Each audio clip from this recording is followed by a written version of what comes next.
So we're just going to do an internal external rotation test with the shoulder. Also, we kind of refer to this as GIRD, G-I-R-D, so it's glenohumeral internal rotational deficit test.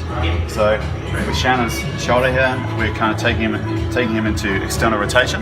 That looks pretty good, that's fine. And we'll have a look at internal rotation. We're coming in through here, and we see it's quite restricted in there, yeah? So there's a big deficit. Ideally, we'd see somewhat symmetry, yeah?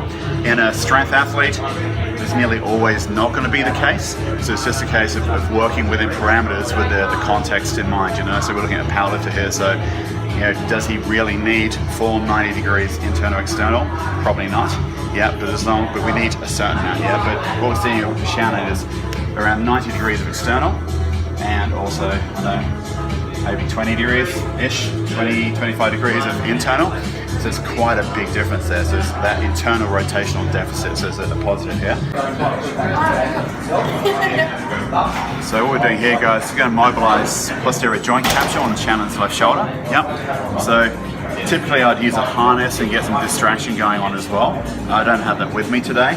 So we're just going to take him into a little bit of retraction, and then I'm just gently loading the humerus here, and just finding, basically moving his arm around and just finding where that best space is, and we can feel just in here. So this position here, you can actually feel it's just freer, there's more movement, and it's just a lot easier just to gently glide down into that posterior joint capsule. Feels all right, Shannon? Mm-hmm. Yep. Cool. Just finishing up here, guys. So basically, we did a bit of thoracic mobility work with Shannon. What I found is less the thoracic spine specifically, but actually more what are called the costovertebral joints, which is basically where the ribs come in and attach into the vertebrae. So it just kind of mobilizes rib cage more than anything else. Yeah, it was less about thoracic, more about the rib cage and costovertebral joints. Mobilizing that allows more movement in the thoracic, and now we're getting better shoulder function. Okay, done. So we're just going to do a little bit of body tempering here. So I don't have the proper tools with me right now, so just going to use a kettlebell basically, yeah? So what we're doing is we're going to put the upturned kettlebell across the back of Shannon's shoulder, pretty much more into the tricep.